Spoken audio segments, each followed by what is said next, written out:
Il y a une fille, je me rappelle, j'étais quelque part dans un pays.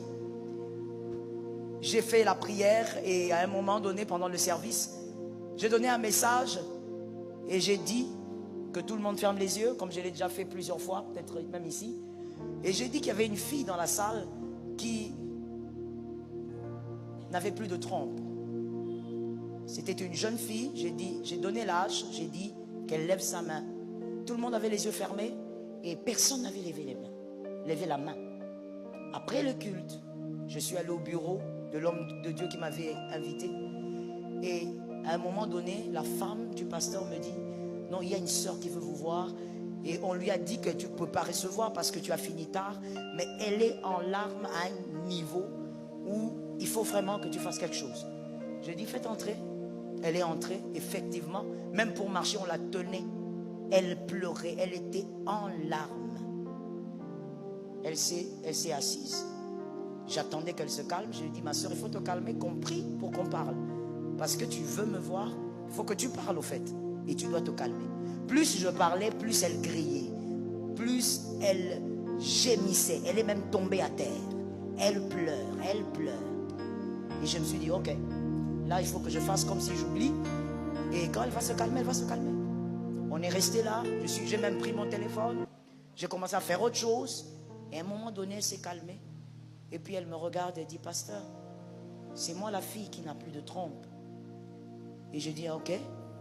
Et pourquoi tu n'avais pas levé la main? Il dit, bon, j'avais honte. Et j'avais peur que quelqu'un me voie. Moi, je vis dans cette ville. J'avais peur que quelqu'un me voie. J'ai dit, ok. J'ai dit, bon, je veux prier pour toi. Selon ce que Dieu va me dire. J'étais déjà fatigué. Donc, je me suis dit, je prie. Et puis, on rentre. Et puis, elle me dit, non, mais je dois vous parler. Je dois me dire quoi, ma soeur? Il dit, voici comment moi, j'ai perdu mes trompes. Je sortais avec un homme marié. Et je connaissais très bien cet homme et sa femme parce que j'allais chez eux. J'allais là-bas parce que j'étais l'amie, la copine de la petite sœur de la femme.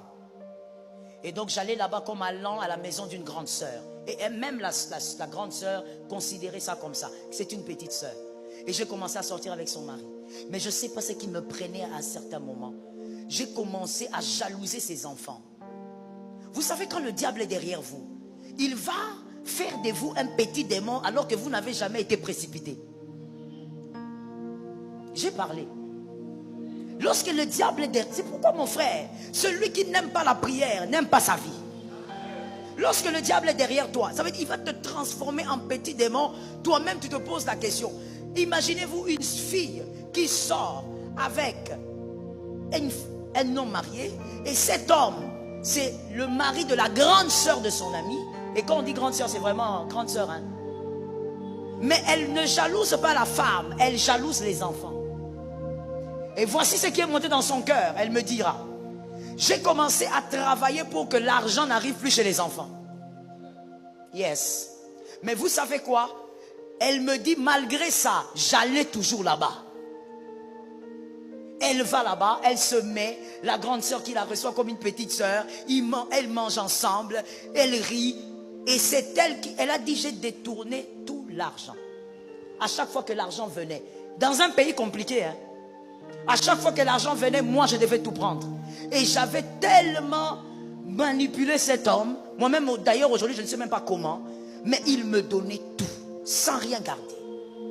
Jusqu'à ce qu'un jour, son bébé était malade. Il vient, il me dit, je l'appelle, je lui dis, mais on a rendez-vous. Il me dit, aujourd'hui je ne peux pas venir, je dois aller avec ma femme, le bébé est malade, il faut que je sois avec ma femme. Elle dit, jamais, tu m'as promis que tu allais venir. Pourquoi tu vas me laisser le jour du rendez-vous? Si tu ne viens pas aujourd'hui, je te quitte. Que quelqu'un dise à un voisin, lorsque le diable est derrière. Que quelqu'un regarde un voisin et lui dise, au nom de Jésus, ça n'arrivera pas chez moi. Le monsieur, quand il entend ça, on ne sait pas ce qu'il a entendu. Tout ce qu'on sait, c'est que le diable était derrière. Les pouvoirs des familles étaient derrière. Et tu vas comprendre à la fin qui en réalité le diable voulait détruire. Le mari quitte, laisse sa femme avec le bébé. Il vient chez c'est la petite là. Si tu la vois, ma soeur, moi-même quand je la voyais, quand elle pleurait là, j'ai regardé, j'ai dit, oh le diable. Le gars, il vient, il reste avec elle. Il passe la nuit avec elle. La femme légitime commence à appeler. Elle appelle, le téléphone ne passe pas. Elle appelle, le téléphone ne passe pas. L'enfant fait une crise. Elle appelle, le téléphone ne passe pas. L'enfant meurt. Oh yes. Je sais même que quand je serai en train de dire ça, comme elle a l'habitude de me suivre, elle saura que c'est d'elle que je parle. L'enfant meurt. Leur petit bébé. Ils avaient 3 enfants et le petit bébé. Quand l'homme rentre chez lui, il est en train d'arriver chez lui, il entend les pleurs. Dans l'appartement, il y a des pleurs. Il se pose la question, mais qu'est-ce qui se passe? Mon frère, le diable n'est plus au ciel. Il a déjà été précipité. Le diable est sur la terre. Fais attention à ce que tu es en train de vivre. Est-ce que quelqu'un m'entend bien? C'est